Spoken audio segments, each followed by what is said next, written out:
I had been running around all day, making sure everything was perfect for the charity event. The football team I managed was hosting, and it was crucial everything went smoothly. By the time the guests started pouring in, I was already exhausted but had to keep the smile plastered on. I was checking the auction items when I first saw him. John was hard to miss. He was handing out programs at the door, his smile genuine and reaching his eyes. I figured he was just another volunteer, but something about him caught my attention. "Need a hand with those?" His voice was warm as he approached me by the auction table. I looked up, a bit startled. "Oh, thanks, but I think I've got it under control," I said, stacking the last of the brochures. "Sure looks like it," he chuckled, glancing around at the well-organized venue. "John," he extended his hand, which I shook, feeling his firm grip. "Emily," I introduced myself, trying to ignore the little spark that shot through me at the contact. "So, Emily, you run this whole operation?" His eyebrows shot up, clearly impressed. "Yeah, I manage the team and organize these events. It's a lot, but I love it." John nodded, his eyes scanning the room before settling back on me. "Looks like you do a great job. It's nice seeing so much support for a good cause." The conversation flowed effortlessly. We talked about the event, the team, and somehow drifted into more personal territories like our favorite movies and books. It was refreshing to talk to someone who was genuinely interested in what I had to say. "So, you volunteer often?" I asked, sipping my drink as we leaned against a high table. "Whenever I can. My buddy dragged me here, but I'm glad he did." John's smile was infectious, and I found myself grinning back. "Dragged? Really, that's the story you're going with?" I teased, raising an eyebrow. He laughed, a sound that was hearty and sincere. "Okay, maybe not exactly dragged. I wanted to come. And I'm glad I did, meeting you is a bonus." As the night wore on, I realized I was enjoying myself more than I had at any previous event. It wasn't just the success of the evening, it was John. He was easy to talk to, didn't put on airs, and didn't shy away from showing his interest. His down-to-earth nature was a breath of fresh air in the usual snooty crowds I mingled with. "Hey, before this night ends, can I see you again?" John's question caught me a bit off guard, not by the content but by the earnestness in his voice. "I'd like that," I admitted, my usual guarded self taking a back seat. "Great, it's a date then," he said with a confident nod, his smile wide. As I watched him mingle with other guests, thanking them for their contributions, I couldn't help but feel like maybe, just maybe, this was the start of something special. The drive over to John's parents' place was quiet, too quiet. I kept fidgeting with the hem of my skirt, my stomach in knots. John noticed, of course, and reached over to give my hand a reassuring squeeze. "It's gonna be fine, Em. They're gonna love you," he said with a smile, but I could tell he was a bit nervous too. As we pulled into the driveway of a tidy suburban home, my anxiety ramped up. John's mom, Martha, and his sister, Karen, were already waiting at the door as we walked up. Their smiles were tight, almost forced. "John. And you must be Emily," Martha said, her voice sweet but her eyes scanning me like a hawk.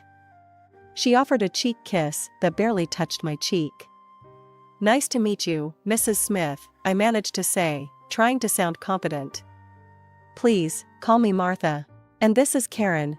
She gestured to a woman who looked a lot like John, but with sharper edges.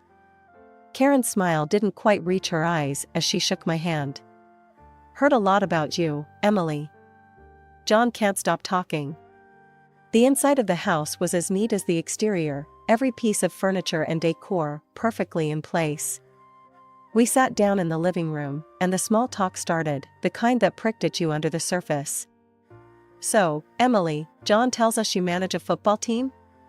"That's an interesting choice for a career," Martha said, her tone dripping with something that sounded like disapproval. I shifted in my seat, feeling the weight of her judgment. "Yes, I love sports, and it's a fulfilling job. The team is like a family."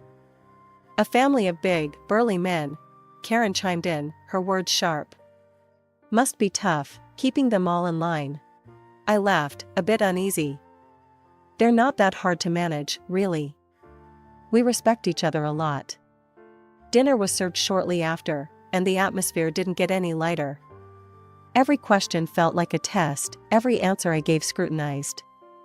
Martha passed the salad. I suppose in your line of work, you don't get much time for finer pursuits? Reading, art? I find time, I said, keeping my tone light. I love reading. And I do enjoy art when I can. Karen snorted softly. What's your favorite book then? I mentioned a recent bestseller, a thriller I'd actually enjoyed quite a bit. Ah, light reading, Karen dismissed it quickly. I prefer classics myself. More depth, you know? I nodded, feeling out of my depth. The meal continued with more of these little jabs, veiled in politeness, but sharp enough to sting. John tried to change the subject a few times, bringing up neutral topics like movies and vacation plans, but the tension hovered like a cloud over the table. After dinner, John and I helped clear the table, and he whispered, "You okay?" "Yeah, just didn't realize it would be an interrogation," I whispered back, trying to smile. We said our goodbyes soon after, Martha's farewell as cool as her welcome. "Lovely to meet you, Emily. We must do this again soon," she said, her smile tight. As John and I walked back to the car, I felt a mix of relief and frustration. Relief that the evening was over, and frustration that it hadn't gone as I'd hoped. Wedding planning was supposed to be fun, or so I thought. But every decision felt like walking through a minefield with John's mom and his sister having an opinion on everything.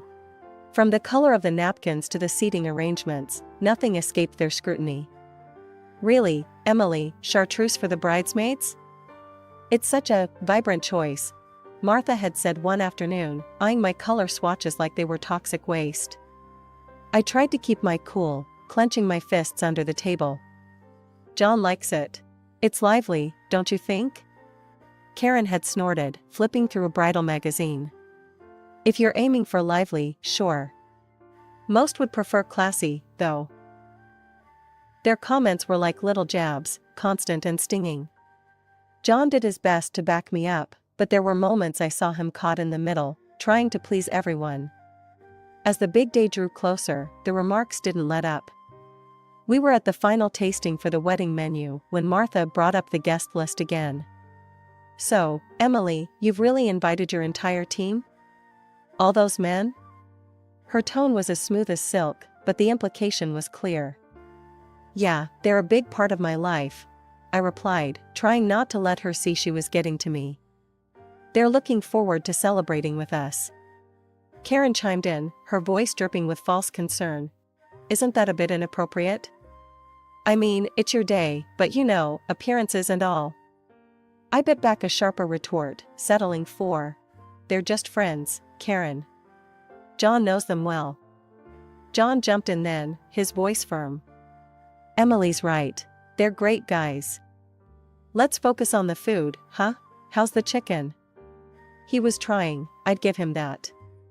The wedding day itself was a blur of smiles, dances, and thankfully, minimal drama. Martha managed to keep her comments to a minimum, and Karen was too busy judging the flower arrangements to stir up much trouble. At the reception, though, after a few glasses of champagne, Karen found me alone by the bar. "Emily, just a heads up, Mom and I will be keeping an eye on things, you know, after the wedding." Her words slurred slightly, but her sharp gaze told me she was sober enough to mean what she said. I frowned, turning to face her fully. "What's that supposed to mean, Karen?" "Just that, we care about John. A lot. We're here to protect him, from whatever might come." She patted my hand in a patronizing way that made my skin crawl. I took a deep breath, counted to 10, and decided to let it go for the night. For John's sake, I plastered on a smile and rejoined the party. The rest of the evening went off without a hitch, and John and I slipped away, finally married and ready to start our life together. As we drove off to our honeymoon, his hand in mine, I felt a mix of joy and apprehension. The wedding was over, but something told me the real challenges were just beginning. The news hit like a wave when I found out I was pregnant. Overjoyed, I couldn't wait to tell John. We'd been talking about starting a family, and this felt like the perfect next chapter for us. John's reaction was everything I hoped for. His eyes lit up, and he lifted me off the ground in a bear hug right in the middle of our kitchen. "We're gonna have a baby," he exclaimed, laughter and tears mixing on his face. It was a moment of pure happiness, one I wanted to bottle up and keep forever. But then came the hard part, telling his family. Given the cold shoulder I'd gotten so far, I was nervous. We decided to break the news at a family dinner that Sunday. As we drove over, John squeezed my hand, trying to be reassuring. "Whatever happens, we're in this together, right?" he said, glancing over at me with a smile. "Right," I nodded, but the knot in my stomach only tightened. Dinner was already tense when we arrived. Martha was her usual self, controlling the conversation, while Karen seemed on edge, barely acknowledging my presence. When dessert was served, John decided it was now or never. "So, we have some news," he began, his voice steady but filled with excitement. Martha and Karen turned their full attention to us, forks paused midair. "We're expecting a baby," I said, managing a smile despite the anxiety. Martha's reaction was hard to read at first. She just sat there, blinking, before forcing a smile. "Well, that's wonderful news," she said, her voice a bit too high-pitched. Karen, on the other hand, didn't bother hiding her feelings. "A baby, huh? You sure it's John's?" Her words cut through the air, sharp and cold. John's face turned red, and he slammed his hand on the table. "Karen, what the hell?" I felt a chill run down my spine, but I forced myself to speak. "Yes, I'm sure." "Why would you even say that?" Karen shrugged, looking from me to John with a smirk. "Well, you work with a lot of men, Emily. It's a fair question." "That's out of line, Karen. Totally out of line," John shot back, his tone harsh. Martha intervened then, her voice soothing but with an undercurrent of steel. Now, let's not jump to conclusions. We're just surprised, that's all. Right, Karen?" Karen muttered something under her breath and pushed her chair back. "I need some air," she announced, before stalking off. The rest of the evening went downhill. We left soon after Karen's exit, the car ride home filled with silence and unsaid words. I could tell John was furious and embarrassed, and I didn't know how to comfort him without stirring up more anger. "John, I'm sorry about that," I finally said as we neared our house. "It's not your fault, Em. It's Karen. She's out of line. We'll handle it," he replied, his grip on the steering wheel tight. As we pulled into our driveway, I couldn't shake off Karen's words or the look in her eye. It was clear she was brewing up a storm, and I had a sinking feeling that this was just the beginning. Her question about the baby's paternity was more than just a jab, it was a declaration of war. The weeks following the dinner were a mixed bag. Work kept me busy, and my pregnancy was progressing well, but the tension with John's family, especially Karen, was always lurking in the background. One particularly grueling day at the office, I was wrapping up late. Most of my team had already headed out, and I was looking forward to getting home and putting my feet up. That's when Mike, one of my coaches, popped his head back in the door. "Hey, Emily, you heading out soon? I can give you a lift if you need, my route's past your place today." I hesitated for a moment, aware of Karen's insinuations, but then reality kicked in. It was just a ride. "Sure, thanks, Mike. I'm just about done here." As we walked to his car, I was grateful for the company. Mike was always easy to talk to, and I needed to unwind after a long day. We chatted about the usual, team stuff, upcoming games, nothing personal. When he dropped me off, I thanked him and thought nothing more of it. That evening, John came home looking stormier than I'd seen him in a long time. He stormed into the kitchen, where I was starting on dinner, and slammed his keys on the counter. "Emily, we need to talk," he said, his voice tight. I turned off the stove, my heart sinking. "What's wrong, John?" He pulled out his phone, showing me a video. It was me, getting into Mike's car. Karen sent me this. She's making claims, about you and Mike. She's saying. I felt sick. The video was harmless, but with Karen's spin, I could imagine what she was suggesting. John, it's nothing. He just gave me a ride home because it was on his way. John ran his hands through his hair, clearly trying to calm himself. I know. It's just, her constant digging and poking. It's just hard, you know? Having my sister turn against my wife like this. The next day, things took a turn for the worse. Karen had escalated her campaign against me by calling our office anonymously, spreading rumors about my inappropriate relationships with the team. My boss pulled me aside, concerned. Emily, you know I don't usually pay attention to gossip, but these calls, they're quite specific. Is everything all right? I reassured him, angry and embarrassed, that Karen's lies had reached my workplace. Everything's fine, really. Just some family drama spilling over. I'm sorry it's gotten this far. He nodded, understanding but clearly uncomfortable. All right, just handle it, okay? We can't have this affecting the team. After Karen's anonymous calls, the atmosphere at work changed. It wasn't just the whispers, it was the looks. People I'd worked with for years, who joked around and shared coffee breaks with me, now hesitated, their eyes flicking away too quickly when I caught them staring. I walked into the locker room one day to grab some files when I overheard a couple of the newer team members whispering. Just weird, isn't it?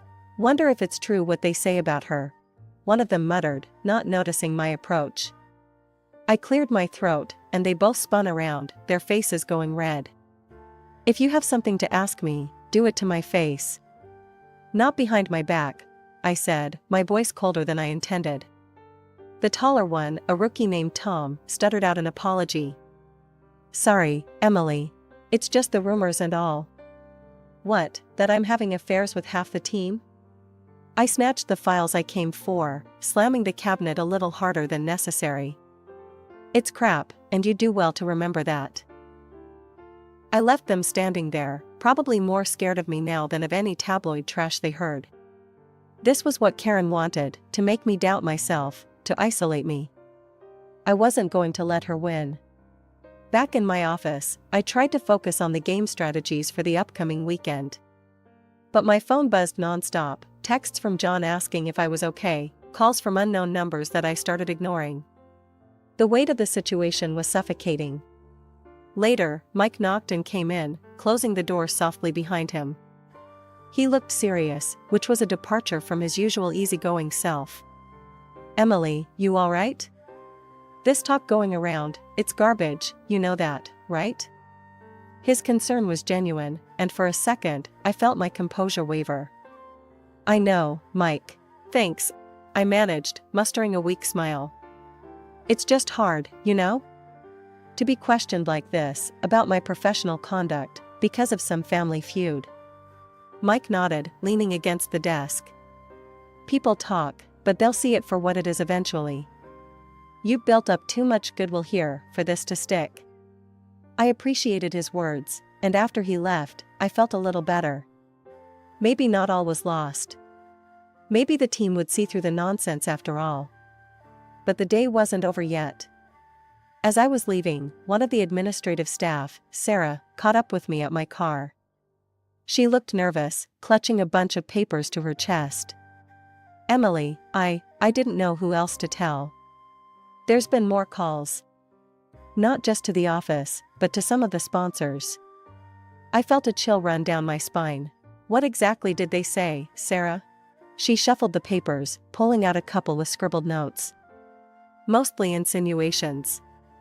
That you're not representing the team well, that your personal life might be a risk to our reputation. It's nonsense, but some of the sponsors are getting antsy.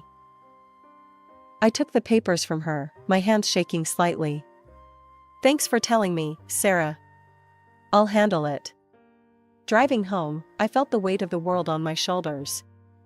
How could I fight this? Karen's venom was spreading, poisoning everything I cared about. We decided to host a big celebration for the birth of our son, inviting both families to share in our joy. It was supposed to be a day of laughter and love, a chance to bring everyone closer and perhaps mend some fences. The house was filled with the sound of cheerful chatter and the sweet aroma of baked goods. As the party was in full swing, Karen arrived, her expression unreadable. She held an envelope in her hand, which she clutched a little too tightly. The mood shifted when she walked straight up to me, handing me the envelope with a tight smile. "Happy holidays, Emily," Karen said, her voice dripping with faux sweetness as she slid the envelope across the table toward me.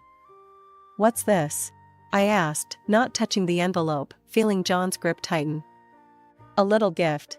For peace of mind," Karen replied, her eyes glinting with malice. I glanced at John, who nodded slightly, and I steeled myself before opening the envelope. Inside was a paternity test voucher.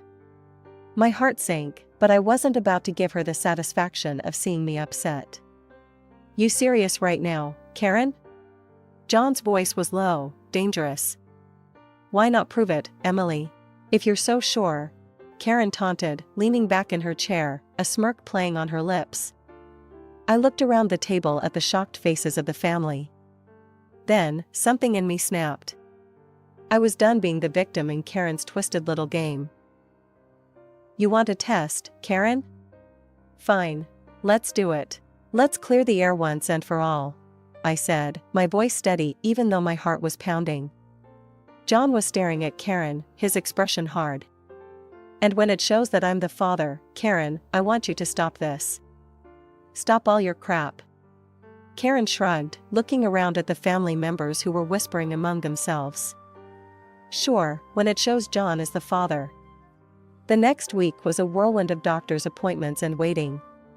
When the results came back, John and I opened them together. No surprise, John was indeed the father. We called another family meeting, this time at our home. Karen and Martha arrived, looking slightly apprehensive. I handed them the test results without a word. Karen opened the envelope and read the results. The color drained from her face as she realized what it meant. Martha read over her shoulder, her expression crumbling into one of embarrassment. John took a deep breath before he spoke, his disappointment palpable. "This needs to stop, Karen. Mom, I can't believe you supported this. We're supposed to be family." The room was heavy with tension, the air thick with unspoken regrets. Martha looked at me, then at John, and finally at the floor. "I'm sorry, Emily. We were wrong." Karen was silent, her usual bravado gone. She muttered a low apology before avoiding my gaze. As they left, the relief was palpable. Although the air had cleared somewhat, the wounds were deep. It would take time to heal, if at all.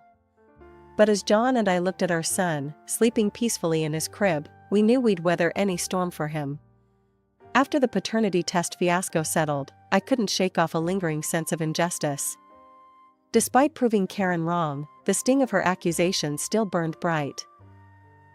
The whole ordeal had sparked a flame of revenge in me that I hadn't known I possessed. Karen's birthday was just around the corner, and an idea began to form in my mind, a plan to give her a taste of her own medicine. The day of Karen's birthday arrived, and the family gathered at John's parents' house for the celebration. Everyone was in high spirits, chattering and laughing, oblivious to the storm that was about to break. I had managed to keep my plan a secret, even from John, who I knew would disapprove of any kind of retaliation.